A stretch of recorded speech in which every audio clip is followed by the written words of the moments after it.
मनुष्यता है बच्चे। पाठ प्रवेश में हमने ये पढ़ा अभी, प्रकृति यानी कि जो नेचर है उसके अंदर जितने भी प्राणी हैं, प्राणी कौन होते हैं? पशु पक्षी, सारे ह्यूमन बींग्स आ गए, हमारे वृक्ष आ गए, सब कुछ है। वो ये कह रहे हैं कि नेचर के अंदर जितने भी प्राणी हैं उन सब से अगर हम कंपेयर करें कि इंसान ऐसा है, मनुष्य ऐसा होता है जिसकी चेतना शक्ति बहुत प्रबल है। चेतना शक्ति यानी कि सोचने समझने की शक्ति, क्या सही है क्या गलत है, मनुष्य ज़्यादा समझ पाता है ना। आज पशु भी केवल वही समझ पाते हैं जिनको आप पालते हैं या जिनको आप ट्रेनिंग देते हैं, है ना। आपके घर की रक्षा एक डॉग करेगा, आपने उसको पाल रखा है, आपके पड़ोस की तो नहीं करेगा ना वो, ठीक है। उसको सिर्फ ये कि यहाँ से प्यार मिल रहा है यहीं की करनी है। समझ में आया? तो इंसान जो है वो दूसरों के दुख दर्द भी समझ पाता है, उसकी चेतना शक्ति बहुत प्रबल होती है। वो अपनों के लिए ही नहीं बल्कि दूसरों के हित और अहित का भी ख्याल रखता है, यानी कि वो केवल अपने भले के लिए नहीं सोचता है, तो दूसरों के भले के लिए भी सोचता है। उनके मतलब क्या उनके साथ भला हो रहा है क्या बुरा हो रहा है वो सब समझ सकता है। दूसरा, और वो दूसरों का कुछ करने में समर्थ होता है, यानी कि कैपेबल होता है। उसकी जितनी मतलब चाहे वो जैसे भी करे, जैसे उसकी कैपेसिटी है, चाहे धन से चाहे मन से कैसे भी है, तो कैपेबल है तो वो कर सकता है। करे या ना करे वो उसकी इच्छा है, बाकी कर तो सकता ही है ना मनुष्य। फिर वो बोल रहे हैं जो पशु होते हैं वो चरागाह में जाते हैं और अपने अपने हिस्से का चरकर आ जाते हैं। जो पशु हैं, चरागाह क्या होता है? जहाँ वो चरते हैं, घास खाते हैं ना। अब कोई भी पशु को, आज गाय भी है, जब जाती है तो अपने हिस्सा चरकर आ जाती है, खाना खाकर आ जाती है, तो किसी दूसरे का उठाकर तो नहीं लाती है ना। और दूसरी तरफ क्या है, मनुष्य क्या करता है? मनुष्य तो ऐसा नहीं है ना। आज आपके घर में आपके पेरेंट्स हैं, जो भी हैं वर्किंग हैं, पापा हैं या मम्मी हैं, ऑफिस जाते हैं, कहीं भी जाते हैं, वो अपने सिर्फ अपने लिए काम करने नहीं जाते हैं ना। अपने घर में वो देखते हैं ना भी मुझे बच्चों के लिए भी करना है। अगर पापा लोग हैं वो सोचेंगे कि मुझे वाइफ के लिए भी करना है, बच्चों के लिए करना है, उनके पेरेंट्स हैं उनके लिए भी करना है, वो सबके बारे में सोचते हैं, केवल वो खुद के बारे में नहीं सोच रहे हैं, ठीक है। फिर वो जो कुछ भी कमाता और उत्पादित करता है, कमा रहा है, उत्पादन कर रहा है, मीन्स जो भी पैदा कर रहा है, वह दूसरों के लिए भी करता है और दूसरों के सहयोग से भी करता है। कभी कभी क्या होता है, अगर किसी की मदद करनी है, जितना इंसान कर सकता है करता है, कभी कभी दूसरों की हेल्प से भी किसी की मदद की जाती है। समझ में आया? कोई डाउट नहीं है? आगे है ये जो हम लेसन पढ़ रहे हैं अभी, उसके अंदर कवि ने अपनों के लिए जीने मरने वालों को तो मनुष्य मानता ही है, लेकिन यह मानने को तैयार नहीं है कि मनुष्यों में मनुष्यता के पूरे पूरे लक्षण भी हैं। मीन्स वो कहना क्या चाह रहे हैं कि जो इंसान अपनों के लिए जीने, जैसे कि अपने कोई भी है, घर का बंदा है, वो सिर्फ फैमिली के बारे में ही सोचे, उसके लिए मरने के लिए भी रेडी हो जाए, कुछ भी करने को तैयार हो जाए। अपनों के लिए तो हर कोई करता है ना। बात तो तब है जब हम दूसरों के लिए करें, ठीक। वो ये कह रहे हैं जो अपनों के लिए सब करता है वो तो मनुष्य है ही है, लेकिन जो दूसरों के लिए करे, एक्चुअली मनुष्यता वो कही जाती है। मनुष्यता का मतलब क्या है? इंसानियत। इंसानियत क्या है? जो केवल अपने लिए सोचे वो इंसानियत नहीं है, वो तो स्वार्थपन आ गया ना, ठीक है। अपने घर वालों के लिए ही सोचे। आज चोर अगर चोरी करता है तो वो किसके लिए करता है? अपने घर वालों के लिए कर रहा है ना, अपना स्वार्थ देख रहा है। वो ये नहीं देख रहा है जिसके घर चोरी कर रहा है उसका नुकसान भी हो रहा है, वो ये नहीं देखता ना। समझ में आया? फिर वो कह रहे हैं कि उसके अंदर जो इंसान सिर्फ अपनों दूसरों के लिए करे ना, तो वो बात है, वो उसके अंदर मनुष्यता के एक्चुअली लक्षण दिखाई देते हैं। फिर है वह तो उन मनुष्यों को ही महान मानेगा जिनमें अपने और अपनों के हित चिंतन से कहीं पहले और सर्वोपरि दूसरों का हित चिंतन हो। मतलब कवि जो है वो कह रहे हैं कि वो केवल उन मनुष्यों को महान मानता है जो जिनके लिए अपने घर वालों का नहीं, पहले वो दूसरों के लिए सोचे, बाद में अपने घर के लिए सोचे। ऐसे लोग आज के समय में दिखाई नहीं देते हैं। आजकल हर कोई स्वार्थी है। आप पहले के समय में जा सकते हैं, आज देश को आज़ाद कराने के लिए जितने भी लोग थे, क्रांतिकारी जो भी रहे हैं, वो पहले देश के लिए सोचते थे ना, देशवासियों के लिए सोचते थे ना। वो चाहते, अगर वो अपने घर वालों के लिए सोचते तो वो कभी क्रांतिकारी बन ही नहीं पाते, ठीक है ना, क्योंकि उनको तो ये लगता है ना उनके घर का बेटा जा रहा है, ठीक है। तो आज जो मतलब सरहद पर जो सिपाही खड़ा है वो देश के लिए पहले सोच रहा है, अपने घर के लिए नहीं सोच रहा है। समझ में आया? क्लियर? फिर वो कह रहे हैं कि उनमें वे गुण हो जिनके कारण कोई मनुष्य इस मृत्यु लोक से गमन कर जाने के बावजूद भी, मृत्यु लोक क्या है कि पृथ्वी लोक जहाँ हम रह रहे हैं, यहाँ पर जो भी आता है एक ना एक दिन उसकी डेथ होना तय है, तो वो मृत्यु लोक है, इसीलिए उसको मृत्यु लोक भी कहते हैं। तो ये कह रहे हैं कि यहाँ से जाने के बाद, गमन करने के बाद, अगर आपके मरने के बाद युगों युगों तक अगर लोग आपको याद करते हैं, ठीक है, लोगों की यादों में अगर कोई इंसान बना रहता है, तो उसकी मृत्यु एक्चुअली सुमृत्यु कही जाती है। सुमृत्यु मतलब सु लगने से इसका मतलब हो गया अच्छा, जैसे आप बोलते हैं कुपुत्र, बुरा पुत्र, सुपुत्र, अच्छा पुत्र होते हैं ना। तो जब हम इस धरती से चले जाते हैं, मीन्स हमारी डेथ हो जाती है, और लोग हमें पीछे हमारे अच्छे कर्मों को याद करें, ठीक है, अच्छे कर्मों को याद करें, तो हमारी जो मृत्यु भी है वो भी अच्छी मृत्यु कही जाती है। कि कोई इंसान अगर गया है धरती से, लोग उसको, आज हम बड़े सारे लोग हैं जैसे लाल बहादुर शास्त्री है या जो भी है, भगत सिंह है, हमको याद करते हैं ना, उनके अच्छे कर्मों के लिए याद कर रहे हैं, और आने वाले काफ़ी सालों तक उनको याद किया भी जाएगा, समझते हो ना। तो ऐसे वो कह रहे हैं कि मृत्यु ऐसी होनी चाहिए जब हम दूसरों के लिए कुछ करके जाए। समझ में आया? कोई डाउट किसी को यहाँ?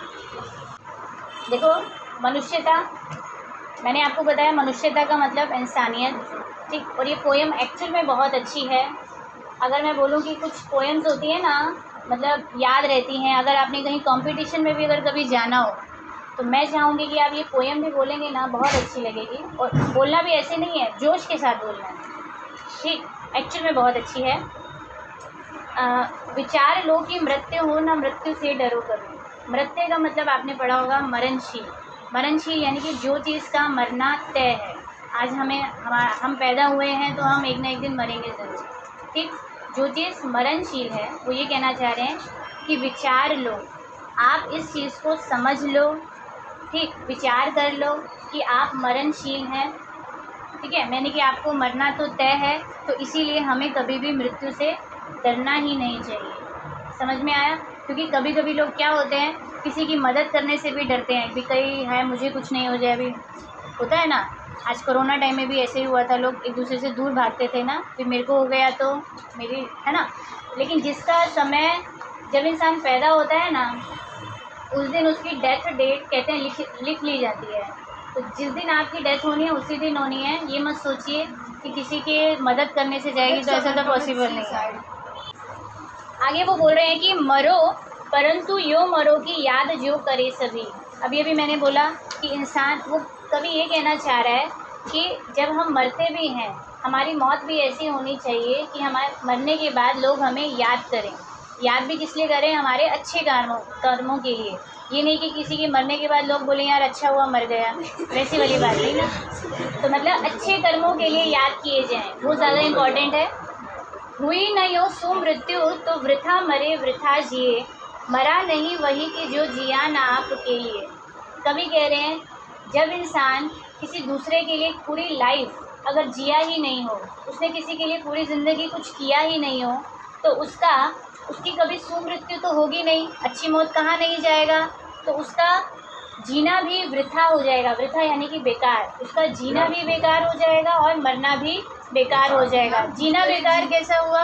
अगर आपने पूरी लाइफ किसी के लिए कुछ किया ही नहीं, तो आपने अच्छे कर्म अपने, ठीक है ना, अपने अच्छे कर्म आपने इन्वेस्ट ही नहीं किए कहीं पर। और दूसरा, मरने के बाद कोई आपको याद ही नहीं कर रहा है, तो आपका मरना भी बेकार हो गया। मतलब आप लाइफ में अगर आए हैं, भगवान ने जीवन अगर आपको दिया है, धरती पर आए हैं, तो कुछ करने के लिए ना, कुछ अच्छा करने के लिए करके जाए ना, ठीक। फिर है वही पशु प्रवृत्ति है कि आप ही चरे। अगर हम केवल अपने बारे में सोचें तो ये कैसा नेचर हो जाएगा? पशु प्रवृत्ति। तो पशुओं का नेचर कैसा होता है? वो भी अपने अपने लिए ही सोचता है, अपने हिस्से का चढ़कर आ जाता है। हमने अभी यही पढ़ा ना। तो अगर हम भी पशुओं के जैसे हो जाएं, केवल अपने बारे में सोचें, तो हमारे में और पशुओं में, यानी कि तो मनुष्य और पशुओं में कोई अंतर रह ही नहीं जाएगा। क्लियर? लास्ट लाइन रिपीटेड है, हर पैराग्राफ में आएगी आपकी। वही मनुष्य है कि जो मनुष्य के लिए मरे, मतलब असली मनुष्य वही है जो किसी दूसरे मनुष्य के लिए अपनी जान न्यौछावर कर दे, अर्थात उसके लिए कुछ करके जाए। ये बार बार रिपीट है, मैं बार बार बोलूँगी नहीं। लेकिन आज का जो इंसान है ना बच्चे, वो भी पशुओं जैसा होता जा रहा है। उसको केवल अपना चाहिए, ठीक है, पैसे से मतलब है, वो दूसरे के लिए कुछ बुरा भी कर सकता है, यहाँ तक तो हो ही गया है, कलयुग चल रहा है। लेकिन फिर भी कोशिश करें कुछ अच्छा करने की, किसी का कभी बुरा ना हो, ठीक। अगला है, उसी उद्धार की कथा सरस्वती बखानती, उसी उद्धार से धरा कृतार्थ भाव मानती। सरस्वती जो है वो किस चीज़ की देवी हैं? उन्हें वाणी की देवी भी कहा जाता है, ठीक है। म्यूज़िक की तो है ही है, संगीत की है, उन्हें वाणी की देवी कहा जाता है, जैसे पढ़ाई की देवी है।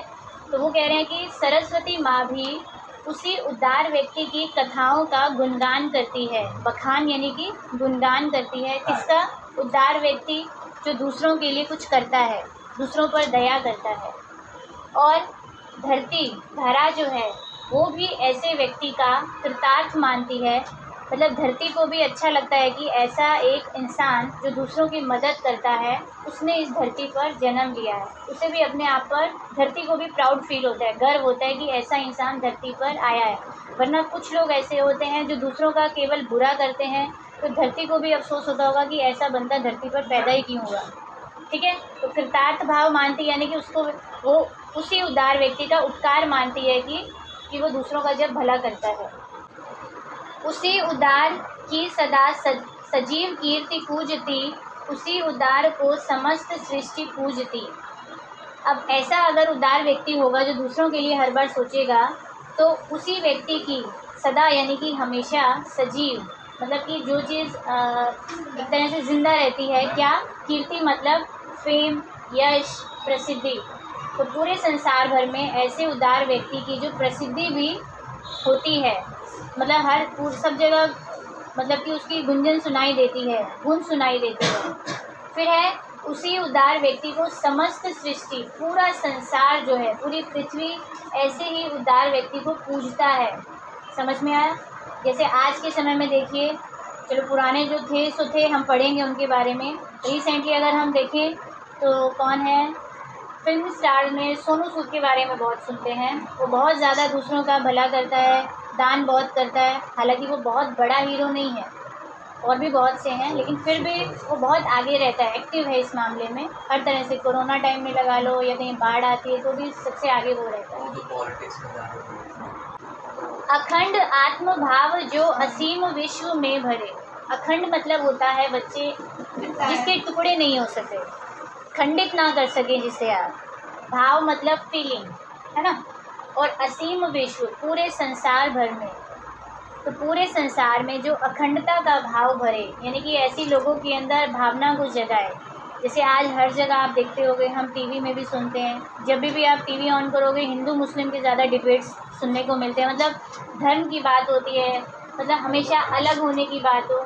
तो वो कह रहे हैं कि जो इंसान कभी भी अखंडता की बात ही नहीं करे, मतलब लोगों अखंडता की ही बात करे, है ना, अलग अलग होने की बात नहीं करे, सबको एक लेकर के चले, तो संसार भर में जो ऐसा काम करे वही उदार व्यक्ति कहा जाएगा। फिर है, वही मनुष्य है जो मनुष्य के लिए मरे। सही मायने में असली मनुष्य कौन है? जो दूसरों के लिए अपनी कुछ जान दे दे या उनके लिए कुछ करके जाए। क्लियर? इस पैराग्राफ में बच्चे आप एग्जाम्पल्स देखेंगे जो बड़े बड़े दानी रह चुके हैं, ठीक। फर्स्ट उन्होंने एग्जाम्पल दिया है रंती देव का। रंती देव एक राजा थे, क्षुधार्थ यानी कि भूख से व्याकुल, ठीक। और करस्थ मतलब अपने हाथ में स्थित, थाल मतलब थाल, हाँ, भोजन का थाल।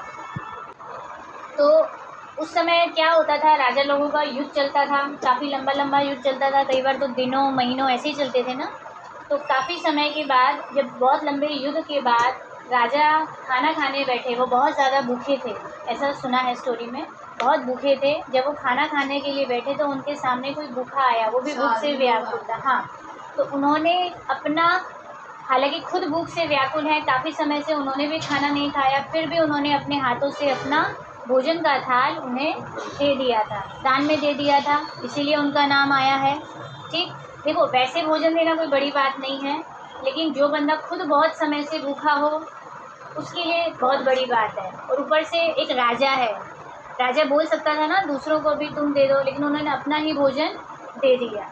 ठीक। उस समय क्या होता था, परीक्षाएं ली जाती थी, ये सब चीज़ें तभी चलती थी। सेकंड आपको एग्जाम्पल उन्होंने दधीची का दिया है।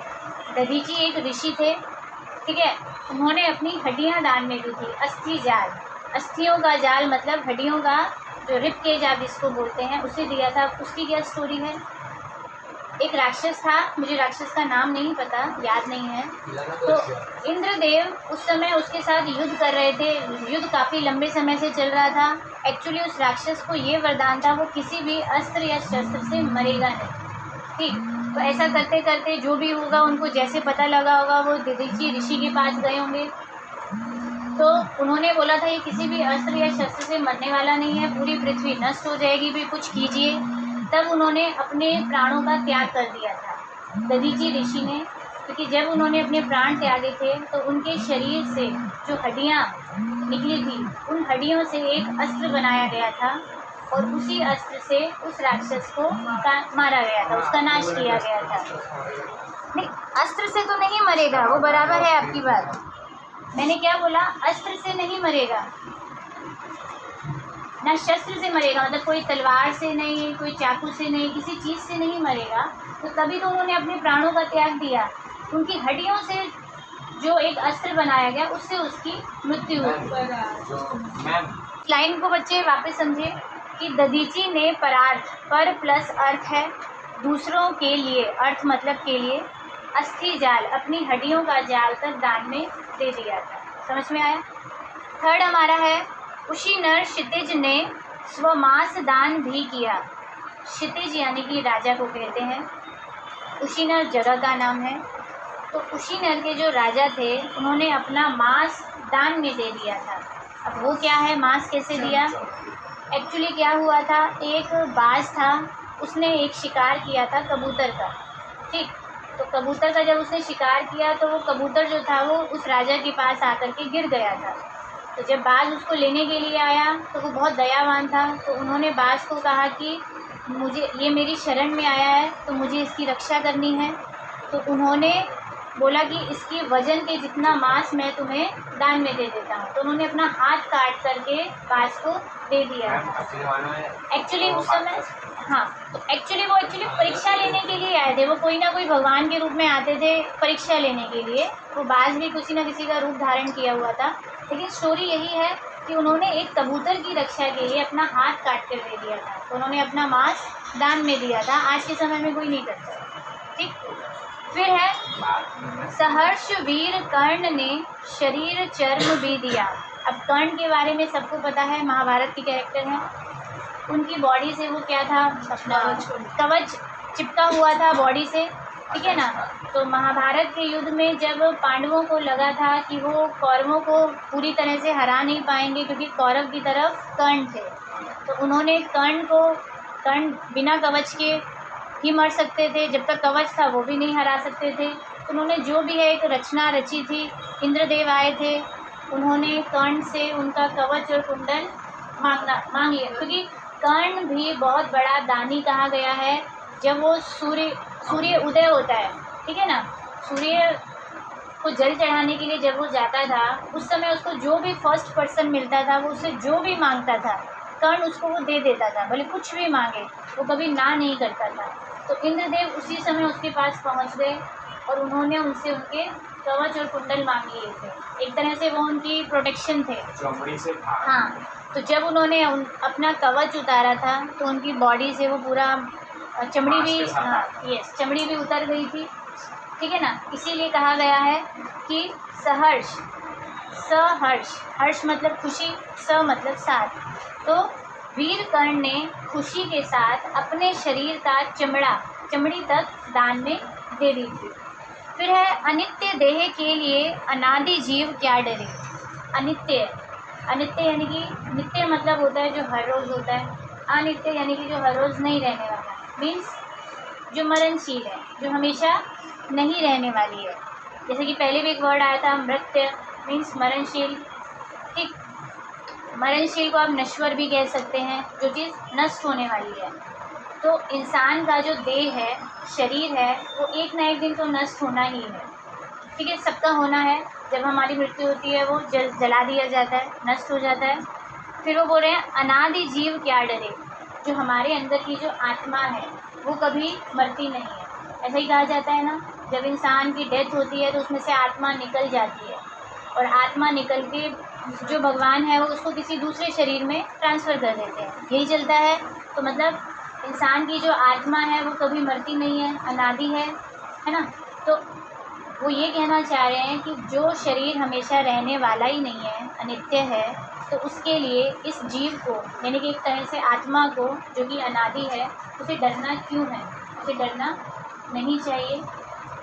वही मनुष्य है कि जो मनुष्य के लिए मरे, तो सही मायने में असली मनुष्य वही है जो दूसरे मनुष्य के लिए कुछ करके जाए, अपने लिए उसकी जान तक दे दे। ठीक है, तो डाउट यहाँ तक। नेक्स्ट पैरा बच्चे, सहानुभूति चाहिए महाविभूति है यही, वशीकृता सदैव है बनी हुई स्वयं मही। सहानुभूति को बोलते हैं किसको, सहानुभूति मतलब कि सिंपैथी, और महाविभूति यानी कि बहुत बड़ा खजाना। तो सबसे बड़ा खजाना लोगों के पास क्या है, सिंपैथी है। यानी कि कभी भी इंसान कोई दुखी होता है, दुख में होता है, अगर हम उसे सिंपैथी दिखाते हैं तो उसका दुख कम हो जाता है। तो ये किसी खजाने से कम नहीं है। और स्वयं मही जो खुद धरती है, मही मतलब धरती जो है, ऐसे ही लोगों के जो लोगों के लिए हमेशा सहानुभूति भी करते हैं, तो ऐसे लोगों के वश में है। वशीकृता होता है किसी के अंदर में होना, तो खुद पृथ्वी भी ऐसे ही व्यक्तियों के वश में है। समझ में आया। फिर है विरुद्धवाद बुद्ध का दया प्रवाह में बहा, विनीत लोक वर्ग क्या न सामने झुका रहा। बुद्ध, महात्मा बुद्ध के बारे में बताया गया है।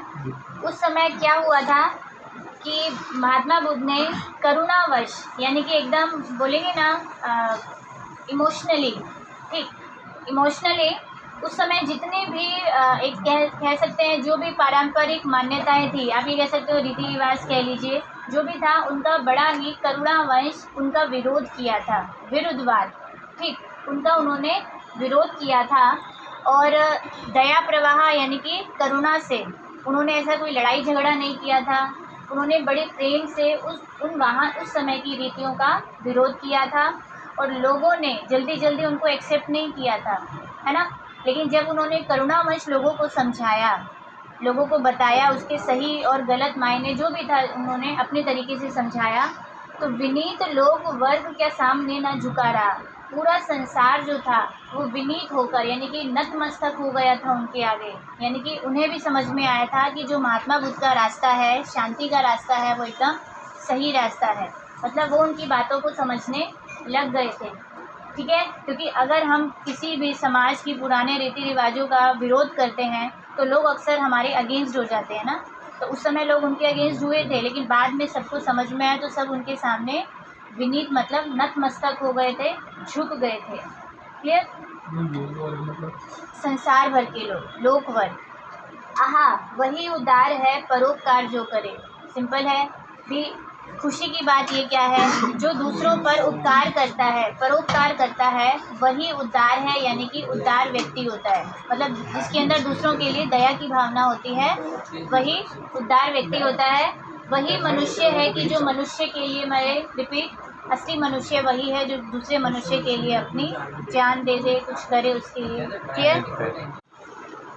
रहो न भूल के कभी मदांग तुच्छ वित्त में, सनाथ ज्ञान आपको करो न गर्व चित्त में। इसमें कवि कह रहे हैं कि हमें तुच्छ किसको कहा गया है, वित्त यानी कि धन। धन को उन्होंने बहुत ही तुच्छ यानी कि छोटी चीज़ बताया है। क्योंकि आज के समय में क्या है, लोग धन के लिए दूसरे को मारने के लिए, कुछ भी करने के लिए तैयार हो जाते हैं ना। पैसे के लिए है, सबको पैसा चाहिए। तो जिस इंसान के पास पैसा आ जाता है तो वो क्या हो जाता है, घमंडी हो जाता है। तो मदांग यानी कि मद में अंधा, घमंड में अंधा हो जाता है। तो कवि कहना चाह रहे हैं कि जैसे ही आपके पास जब ये धन आ जाता है जो कि कुछ वस्तु है, तो उसके लिए आपको कभी भी अपने घमंड में अंधा नहीं होना है। और हमें सनाथ जान आपको करो न गर्व चित्त में। चित्त होता है मन। हमें हमेशा अपने मन में एक गर्व होना चाहिए, प्राउड फील होना चाहिए। क्यों प्राउड होना चाहिए?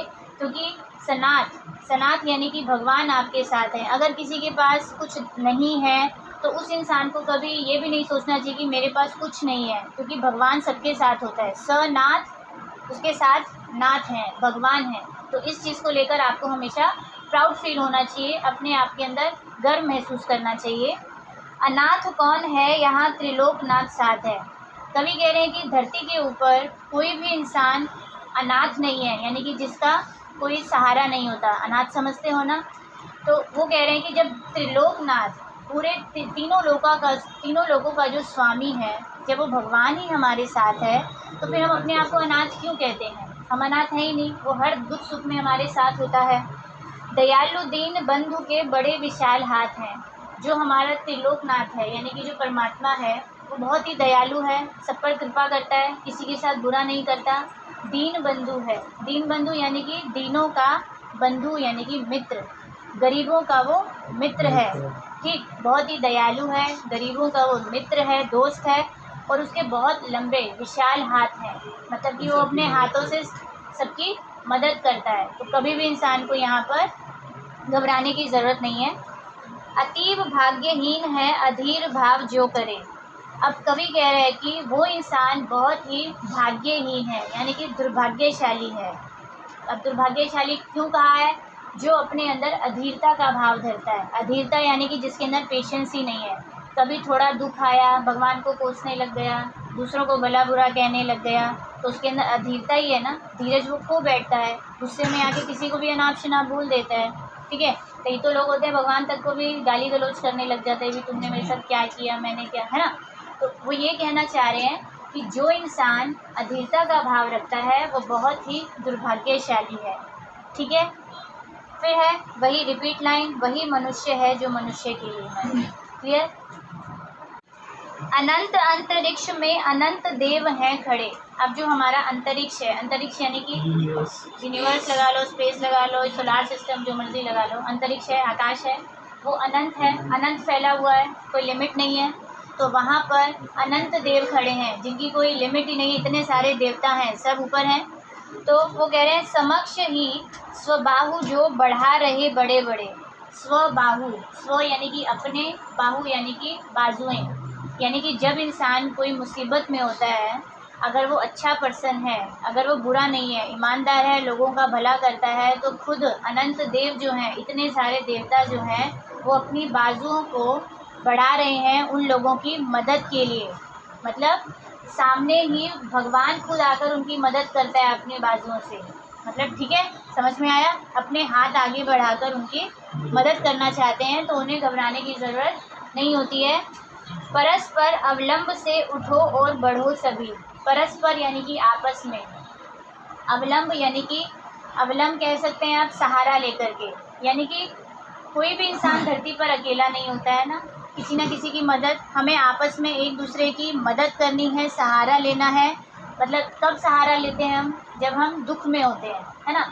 जब आपके ऊपर कोई दुख आता है तो एक दूसरे का सहारा बन करके उठो और आगे बढ़ो, हमें आगे बढ़ना है। अभी अमत्य अंक में अपंक हो चढ़ो सभी। अपंक का मतलब बच्चे, पंख का मतलब कीचड़ होता है, और अपंक, अपंक यानी कि जो कीचड़ से रहित होगा। अब कीचड़ यहाँ पर कोई काम नहीं कर रहा है, कीचड़ को हम एक तरह से मैला गंदा कहते हैं, तो कलंक कहा गया है यहाँ पर। और अपंक यानी कि कलंक से रहित, मीन्स जो चीज़ पवित्र है, जिसके ऊपर कोई दाग ही नहीं है। समझ में आया? पंक यानी कि कीचड़ जो दाग वाला है, तो अपंक यानी कि जिसमें कोई दाग ही नहीं है, मीन्स पवित्र है। और अमत्य अंक, अंक का मतलब होता है गोद, ठीक, और अमत्य यानी कि देवताओं की गोद। तो अगर जो इंसान की पूरी लाइफ, जिसने कभी कोई बुरा कर्म ही नहीं किया होगा, उसकी लाइफ क्या होगी? पवित्र होगी, उसने किसी अच्छे कर्म होंगे, तो ऐसे इंसान को खुद देवता अपनी गोद में बिठाते हैं, मीन्स उनका सहारा बनते हैं। समझ में आया? क्लियर? मतलब अगर हम अच्छे कर्म करेंगे तो देवता भी हमें अपने साथ बिठाएंगे, अपनी गोद में बिठाएंगे, हमें अपने साथ स्थान देते हैं। रहो न यो कि एक से न एक का काम सरे। कभी भी अपनी पूरी लाइफ में हमें ऐसा नहीं बनना है कि किसी एक का भी आप कि काम नहीं आ सके हो। पूरी ज़िंदगी आपने गुजार दी, कोई इंसान 50 जी के जाता है, कोई 70 जी कर जाता है, कोई 100 साल जी के जाता है, तो फिर वो ये कह रहे हैं कि पूरी ज़िंदगी आपने गुजार दी, आपने पूरी ज़िंदगी ऐसी नहीं जानी चाहिए कि आप किसी एक बंदे के भी काम नहीं आ सके। ठीक है, मतलब आप ज़िंदगी में आए हो, एटलीस्ट किसी ना किसी का तो भला करके जाइए। समझ में आया? रिपीट लाइन है वही मनुष्य है जो मनुष्य के लिए मरेगा। मनुष्य मात्र बंधु है, यही बड़ा विवेक है। अब कवि कह रहे हैं कि मनुष्य ही एकमात्र ऐसा प्राणी है जो किसी का बंधु यानी कि मित्र, मतलब हर जगह सुख दुख में काम आ सकता है। और यही बड़ा विवेक कहते हैं ज्ञान को, तो यही सबसे बड़े ज्ञान की बात है। ठीक, तो ज्ञान ही यही है कि इंसान जो है दूसरों की मदद कर सकता है अच्छे और उसके बुरे पलों में। पुराण पुरुष स्वयंभू पिता प्रसिद्ध एक है। अब वो कह रहे हैं कि पुराणों में भी यही कहा गया है। पुराण यानी कि आप पुरानी बुक्स उठा लीजिए, होली बुक्स जो होती हैं, आप गीता पढ़ें, रामायण जो भी हैं, उन सब किताबों के अंदर यही कहा गया है कि हम पूरी पृथ्वी का जो पिता है, पिता यानी कि जो कौन है, भगवान ही हमारे एकमात्र पिता है। तो जो परमात्मा जो है वो सबका एक है, भले ही धर्म कोई भी हो। ठीक है, स्वयं एक ही पिता है। फल अनुसार कर्म के अवश्य बाह्य भेद है। यहाँ आपके डाउट्स क्लियर हो जाएंगे, ध्यान से सुनिएगा। फल अनुसार जो इंसान जैसा कर्म करता है उसे वैसा ही फल मिलता है। फल के अनुसार ही आपको बाह्य भेद, बाहर से अंतर दिखाई देता है। सिंपल सी बात है बच्चे, आज आप अच्छी लाइफ जी रहे हो, अच्छे घर में पैदा हुए हो, और आप यही टाइम में देखिए कि कुछ लोग ऐसे हैं जो झुग्गड़ झोपड़ी में भी रहते हैं। तो भगवान किसी के साथ भेदभाव नहीं करता है। भगवान के लिए अपने धरती के सारे बच्चे बराबर होते हैं। ध्यान से सुनिएगा, अगर आप अच्छे घर में पैदा हुए हैं, वो सड़क पर पैदा हुए हैं, तो क्या रीज़न होगा? आपने अपने कुछ अच्छे कर्म किए होंगे तो आपको ऐसी लाइफ मिली है। उन्होंने वैसे कर्म किए थे, उनको वैसी लाइफ मिली है। तो क्लियर कहा जा रहा है यहाँ, फल के अनुसार ही आप जैसा कर्म करते हैं उसी के अनुसार आपको फल मिलता है। बाहर से आपको सब भेद दिखाई दे रहे हैं, अंतर दिखाई देते हैं, परंतु अंतरेक्य में प्रमाणभूत वेद है। आपने वेदों में भी पढ़ा होगा, वेद यानी कि ऋग्वेद, सामवेद, ये सब में इन सब के अंदर प्रमाण है, प्रूव है इन सब बातों का, इन सब बातों का कि आपको फल के अनुसार ही, कर्मों के अनुसार ही फल मिलता है। और पूरी पृथ्वी का पिता या परमात्मा जो है वो केवल सिंगल एक ही है। अनर्थ है कि बंधु ही न बंधु की व्यथा हरे। अनर्थ क्या बोलते हैं? एक तरह से नाश की बात है। ठीक है, अनर्थ है बहुत बड़ा, क्या कि एक बंधु, एक मित्र या एक मनुष्य किसी दूसरे मित्र या मनुष्य की मदद या व्यथा क्या होती है? दुख, उसके दुख को हरे का मतलब है हरता नहीं है, दुख को दूर नहीं करता है। क्योंकि एक इंसान धरती के ऊपर, भगवान तो खुद आएंगे ही हर बंदे की मदद करने के लिए, उनके दुख दूर करने के लिए। तो एक इंसान जब दूसरे इंसान के दुख दूर ही नहीं कर सके तो ये बहुत बड़े अनर्थ की बात है, नाश की बात है। वही मनुष्य है जो मनुष्य के लिए मरे। रिपीट लाइन है बच्चे, वो बोल रहे हैं अंतरेक्य यानी कि हमारे अंतर आत्मा की जो एकता है, वेदों में ये क्लियर है, प्रमाण है, प्रूव किया गया है कि आत्मा की एकता एक ही है। मतलब उन्होंने आत्मा के बारे में बताया है कि इंसान जो है, आत्मा कभी मरती नहीं है ना, ठीक है, वो सही हमेशा रहती है। बस इंसान अगर धरती पर आया है तो उसे केवल अपने कर्मों पर कंसंट्रेट करना है, सिर्फ कर्म अच्छे करने हैं, दैट्स इट। बाकी जो भी फल का लेन देन है हमें वो भगवान के ऊपर छोड़ देना है। क्लियर है? लास्ट पैराग्राफ है बच्चे। अब चलो अभिष्ट मार्ग में सहर्ष खेलते हुए।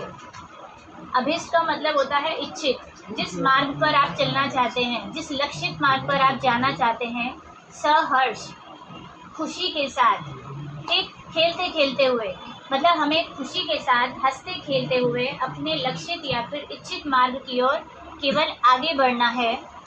विपत्ति विघ्न जो पड़े उन्हें ढकेलते हुए, मतलब जब हम अपने इस रास्ते पर, लक्ष्य वाले मार्ग पर जब हम आगे बढ़ेंगे तो हमें रास्ते में भले ही बहुत सारी मुसीबतें, है ना, विघ्न, ये सब रास्ते में आएंगे, हमें उन सबको पीछे धकेलते हुए, उन सब मतलब कि जो भी रोड़े होंगे रास्ते में उन सबको पीछे हटाते हुए केवल अपने लक्ष्य की ओर आगे बढ़ना है। घटे न हेल मेल हाँ, बढ़े न भिन्नता कभी। बस वो ये कहना चाह रहे हैं कवि कि जब हम अपने मार्ग की तरफ आगे बढ़ रहे हैं, सब लोग सब मिल करके आगे बढ़ रहे हैं, तो हमारा आपस में, प्राणियों का, मनुष्यों का आपस में कभी भी हेल मेल घटना नहीं चाहिए। घटना यानी कि कम नहीं होना चाहिए। मतलब हमारा आपस में जो एक दूसरे से प्रेम है वो कभी भी कम नहीं होना चाहिए, और हमारा आपस में कभी भी भिन्नता बढ़नी नहीं चाहिए। भिन्नता यानी कि मतलब एक दूसरे के वो मन, हाँ, डिफरेंसेस नहीं आने चाहिए, मन में डिफरेंसेस नहीं आने चाहिए। जैसे कि जबकि आज हो रहा है, हम एक होकर नहीं चलते हैं, हम बहुत सारी जातियों में और धर्मों में बटे हुए हैं। लोग उसी नज़र से एक दूसरे को देख रहे हैं ना, जबकि कवि कह रहे हैं कि हमें एक साथ मिलकर के आगे बढ़ना है। अतर्क एक पंथ के सतर्क पंथ हो सभी। अतर्क, तर्क का मतलब होता है डिबेट, वाद विवाद, और अतर्क यानी कि बिना किसी डिबेट्स के, वाद विवाद के। हमें एक ही पंथ पर, एक ही रास्ते पर, बिना किसी डिबेट को किए, बहसबाजी को किए, वाद विवाद किए, हमें सतर्कता के साथ यानी कि सावधानी के साथ उस पंथ पर आगे बढ़ना है। यानी कि हम एक ही रास्ते पर सब आगे बढ़ रहे हैं। एक रास्ता क्या है? सबका एक रास्ता क्या है? क्योंकि परमात्मा ही एक है, हमें केवल उसी रास्ते पर जाना है। तो हमें क्या करना है? बिना किसी से, एक दूसरे से झगड़ा किए, विवाद किए, केवल सावधानी के साथ उस रास्ते पर आगे बढ़ते जाना है। तभी समर्थ भाव है कि तारता हुआ तरे। अब जब लोगों के अंदर ऐसे, सबके अंदर सेम भावना पैदा हो जाएगी, ठीक है, एक दूसरे के लिए प्यार होगा, झगड़ा ही नहीं होगा, समर्थ भाव है, सबका इक्वल फीलिंग आ जाएगी, तो तारने वाला कौन है? हमें परमात्मा है। तो भगवान भी हमारा साथ देगा।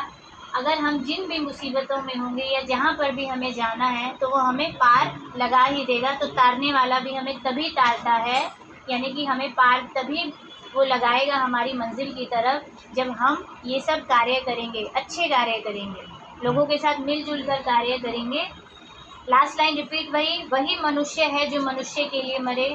यानी कि असली मनुष्य वही है जो किसी मनुष्य के लिए अपनी जान न्यौछावर करे या उसके लिए कुछ ना कुछ तो करे, उसके दुख दर्द को दूर करे। ये तो कुल मिला के पूरी पोयम के अंदर क्या है? जब हम दूसरों की सहायता करते हैं तो भगवान हमारी सहायता करता है। अगर हम किसी की मदद नहीं करेंगे तो ये हमेशा ध्यान रख लो कि हमारी मदद भी कोई करने वाला नहीं है। ठीक है, पोयम बहुत अच्छी थी, कुछ ना कुछ तो सीख सबको मिली ही होगी। कोशिश करना, अगर आपके अंदर ये गुण नहीं है तो प्लीज़ इन्हें पैदा करें, अच्छे इंसान बने, यही बोलूँगी। ओके, पोयम बच्चे हमारी यहाँ ख़त्म हो गई है। जो भी डाउट्स है आप क्लास में पूछ सकते हैं, और जो भी आंसर्स होंगे अब हम क्लास में डिस्कस करेंगे। Good bye, take care.